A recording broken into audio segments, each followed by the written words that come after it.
সবাইকে শুভেচ্ছা জানাচ্ছি অনলাইনে ক্লাস করার জন্য প্রিয় শিক্ষার্থীরা। তো আমরা আজকে শুরু করব চতুর্থ অধ্যায় রাসায়নিক পরিবর্তন অধ্যায়ের নাম।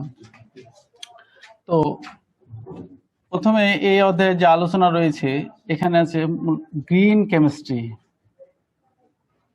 গ্রিন কেমিস্ট্রি কেমিস্ট্রি প্রশ্ন হলো গ্রিন কেমিস্ট্রি। গ্রিন শব্দের অর্থ হইল সবুজ, কেমিস্ট্রি শব্দের হইল রসায়ন। তাহলে আমরা দেখতে পাচ্ছি যে সবুজ রসায়ন, আসলে সবুজ রসায়নটা কি? গ্রিন, আমরা গ্রিন সিগন্যাল মানে যে কোনো জিনিসকে বোঝানোর জন্য বলি ইয়েস এটা ঠিকই রয়েছে। তো এইরূপে রসায়নে কিছু কলকারখানায় বা শিল্প কলকারখানায় কোনো কিছু প্রস্তুতির জন্য এমন কিছু পদ্ধতি রয়েছে যেই পদ্ধতিটা ফলো করলে যে প্রোডাক্টগুলো তৈরি হবে সেই প্রোডাক্টগুলো যেন কম ক্ষতিকর হয়, কম ক্ষতিকর এমনকি গুণগত মানের আমরা যেন উৎপাদ পাই, সেই পদ্ধতিগুলোই কিন্তু আলোচনা করা। তো এখানে যে বিষয়গুলো রয়েছে রসায়নের, যে আমরা গ্রিন কেমিস্ট্রির সংজ্ঞাটা শিখে ফেলি আগে। বিভিন্ন রাসায়নিক শিল্পে তাত্ত্বিক ও ব্যবহারিক প্রয়োগে শিল্পক্ষেত্রে ক্ষতিকর বর্জ্য উৎপাদন যথাসম্ভব কমিয়ে নতুন ও উন্নত প্রযুক্তির মাধ্যমে পরিবেশ বান্ধব পদার্থ উৎপাদন করার পদ্ধতিকেই গ্রিন কেমিস্ট্রি বলে। তো এই গ্রিন কেমিস্ট্রি রসায়নের একটি শাখা, যেখানে কম পরিবেশ দূষণ করে এমন সব প্রক্রিয়া এবং উৎপাদন পদ্ধতি নিয়ে কি গবেষণা করা। তো এর কিছু আমরা দেখি কোন পদ্ধতি অবলম্বন করলে কম ক্ষতিকর সম্পন্ন বজ্র পদার্থ উৎপন্ন হয়, সেই বিষয়গুলো নিয়ে বিজ্ঞানীরা অনেক গবেষণা করছেন। তো এখানে দুটা উদাহরণ দিয়ে গেলে আমরা বুঝতে পারবো। যেমন CH3CH2Br এর সঙ্গে সোডিয়াম হাইড্রোক্সাইড বিক্রিয়া করলে তৈরি হয়ে যাবে ইথানল।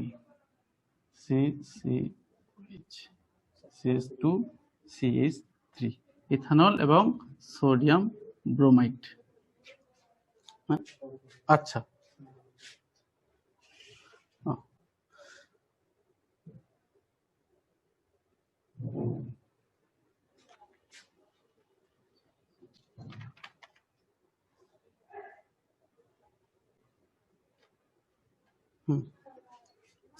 এখন আমরা এটার ভর, যেমন এর ভর পাবো 40, এর ভর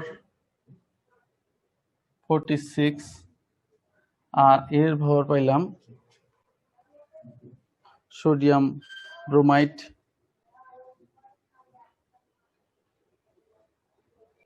এর ভর পাইলাম 103। হিসাব করলে এটা যদি সমতা করি, সমতা ঠিক আছে। তো এটা একটা EAE অর্থাৎ অ্যাটম ইকোনমিক, এইটা দিয়ে মানে আমরা যে ব্রোমো ইথেনের সঙ্গে সোডিয়াম হাইড্রোক্সাইড বিক্রিয়া করে যে ইথানল এবং সোডিয়াম ব্রোমাইড তৈরি করলাম, যে এই ইথানল এটা হচ্ছে কাঙ্ক্ষিত উৎপাদ, যে এই পদ্ধতিটা আমাদের ঠিক রয়েছে কিনা। তো এটার নিয়মটা হচ্ছে, এরূপ একটা সূত্র আছে যে আমাদের এখানে কাঙ্ক্ষিত উৎপাদ হচ্ছে ইথানল, এখানে মূল সংখ্যা যেহেতু 1 আছে এই জন্য ডাইরেক্ট 4,6, আর এখানে হচ্ছে উৎপাদ হচ্ছে 4,6 দুটাই, এই পাশে যতগুলো উৎপাদ থাকবে, আর 103 এর সঙ্গে গুণন 100%। এখন নিয়ম কানুন করে দেখি, 46 আর এখানে যোগ করলে পাবো 149 যোগ 100, দেখি 9, 14, ঠিক আছে। এটার উত্তর দাঁড়াইলো 30.8 0.87%। আরেকটা পদ্ধতি দেখি, ইথানল তৈরি করার যে একটা পদ্ধতি রয়েছে,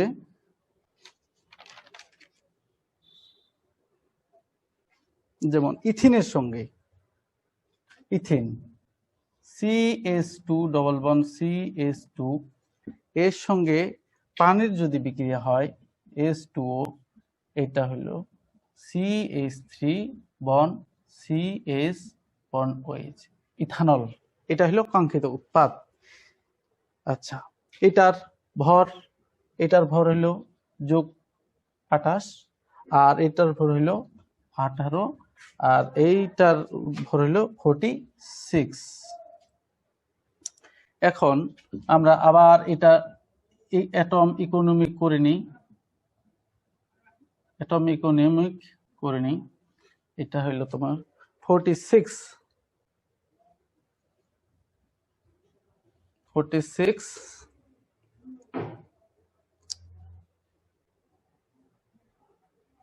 আর 28 যোগ 18 গুণন 100 ইকুয়াল টু 46। এটা হলো 16 6 3 46 গুণন 100 ইকুয়াল টু, দেখা যায় যে চলে গেল, এটা হলো 100%। দেখতে হবে এই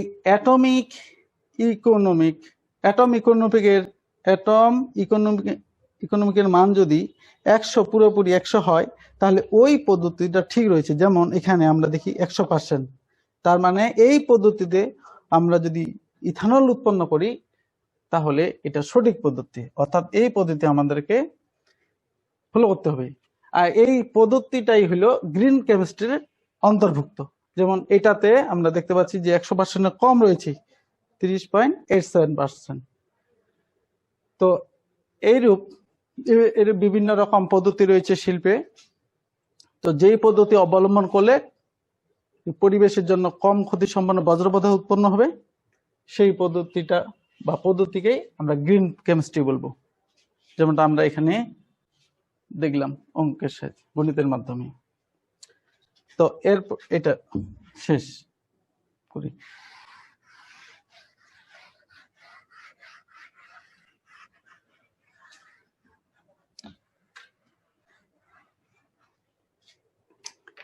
এবার যাই সিএফসি কি, পরের আলোচনা। সিএফসি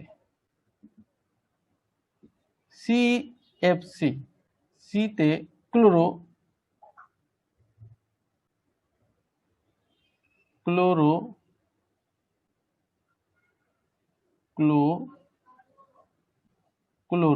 এফ তে ফ্লোরো, সিতে কার্বন, অর্থাৎ ক্লোরোফ্লোরোকার্বন। সিএফসি কি? এখানে উত্তর হইল মিথেন ও ইথেনের ক্লোরোফ্লোরো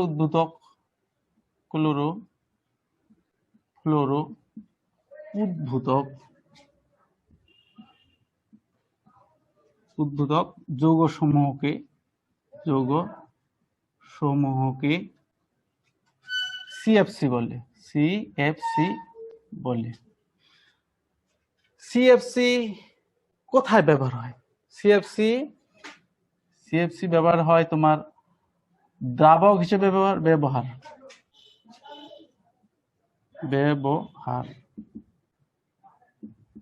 ও তো উদাহরণ যেমন CCl2 CCl3F, কার্বন রয়েছে, ক্লোরিন রয়েছে, এই জন্য এটা হলো সিএফসি। আবার রয়েছে CCl বা F3, বা এখানে তারপরে হতে পারে CCl2 F2, এগুলো হলো সবগুলাই সিএফসি। তো এগুলোর ব্যবহার কোথায় হয়? এগুলো দ্রাবক হিসাবে শিল্পে ব্যবহার হয়, তারপরে হিমায়িত হিমায়িত বা শীতলীকরণ যন্ত্রে বা শীতলীকরণের ব্যাপার হয়, যেমন ফ্রিজে আমরা সিএফসি গুলো ব্যবহার করি। তো এই সিএফসি গুলো হয় কি অদাহ্য, বর্ণহীন, মানে এগুলো সহজে আগুনে ধরবে না, কিন্তু এগুলোর ক্ষতিকর দিক রয়েছে। এগুলো যখন বায়ুমণ্ডলে মিশে ওজোন স্তরে চলে যায়, তখন এগুলো থেকে এই ক্লোরিন পরমাণু ওজোন স্তরের সঙ্গে বিক্রিয়া করে ওখানে ওজোন স্তরে ক্ষয় করে। তো এই জন্য যেমন যুক্তরাষ্ট্র আছে, কানাডা রয়েছে, এগুলো ব্যবহার কি কমিয়ে দিয়েছেন বা নিষিদ্ধ করছেন। তো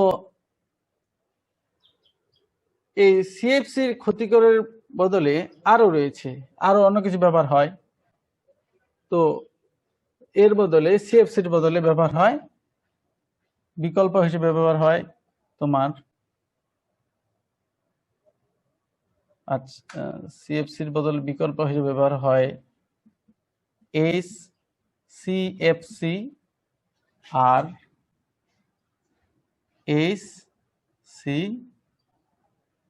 HCF, অর্থাৎ হাইড্রোক্লোরোফ্লুরোকার্বন, আর অপরটি হলো হাইড্রোফ্লুরোকার্বন। এগুলোর আবার যেমন আমরা দেখলাম, তাহলে আমরা সিএফসি সংজ্ঞা বললাম যে মিথেন ও ইথেনের ক্লোরোফিল উদ্ভিদক যৌগসমূহকে সিএফসি বলে। সিএফসি উদাহরণ আমরা দেখলাম CCl3F, CCl2F3, Cl2F2। এগুলো ব্যবহার হয়েছে দ্রাবক হিসেবে বেশি ব্যবহার হয় এবং শীতলীকরণে। আর এইটা খুব ক্ষতিকর, এরা ওজোন স্তরে গিয়ে ওজোন স্তরের সঙ্গে বিক্রিয়া করে। তো এই জন্য এর বিকল্প হিসাবে আমরা HCFC ও HCFC ব্যবহার করি। এগুলো তুলনামূলকভাবে কি এগুলো কম ক্ষতিকর। আচ্ছা, আমরা যদি এদের প্রস্তুতি দেখি, আমরা যদি সিএফসির প্রস্তুতি কিভাবে সিএফসি কে প্রস্তুত করব। যেমন আমরা প্রথমে মিথেন, যেহেতু ক্লোরোফিল উদ্ভিদক, তাহলে মিথেনের সঙ্গে ক্লোরিনের বিক্রিয়া করে নিলাম। বিক্রিয়া করলে দেখা যাবে এখানে আলট্রাভায়োলেট রশ্মির প্রভাবে CCl4 হয়ে গেল। এই কার্বন টেট্রাক্লোরাইড থেকে এখন শুরু, যেহেতু এটা জাতক, তাহলে ওইখান থেকে CCl4 এর সঙ্গে হাইড্রোফ্লুরিক অ্যাসিড, এখানে স্টিবিয়াম পেন্টাক্লোরাইড এর উপস্থিতিতে যদি বিক্রিয়া করা হয়, তাহলে CCl3F, অর্থাৎ এটার নাম হলো মনো ফ্লোরো ট্রাইক্লোরো মিথেন। আবার যদি আমরা এই CCl4 এর সঙ্গে আবার হাইড্রোফ্লুরিক অ্যাসিডের সমতা না করলে চলবে, সমতা দেখানো যায়। স্টিবিয়াম পেন্টাক্লোরাইড এর সঙ্গে বিক্রিয়া করে CCl2F2,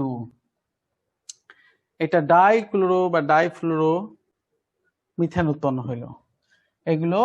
এগুলো সিএফসি। দেখো, কার্বন, ক্লোরিন, ফ্লোরিন, এই যে বা ক্লোরোফ্লুরোকার্বন, এই যে সিএফসি এগুলোর মধ্যে পড়ে।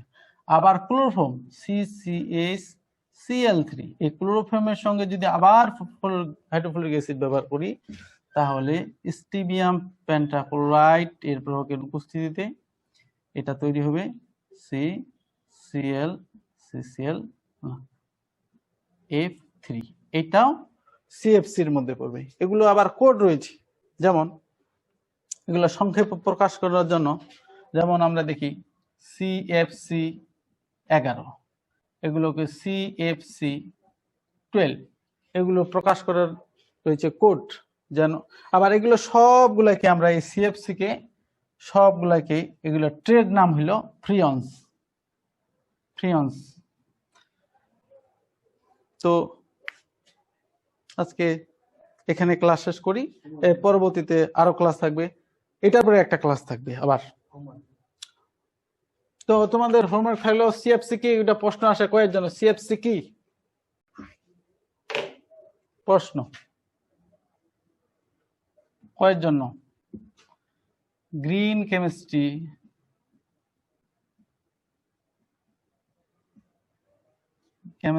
কি? তারপরে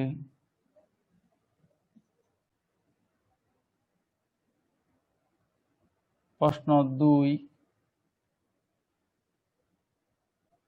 এখানে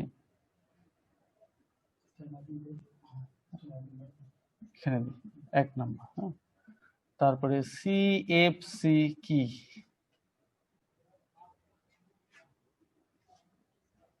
সিএফসি কি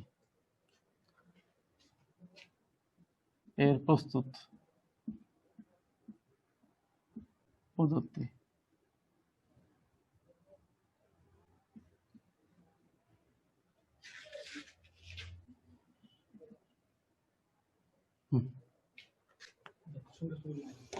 তো তোমাদেরকে শুভেচ্ছা জানাই, ধন্যবাদ।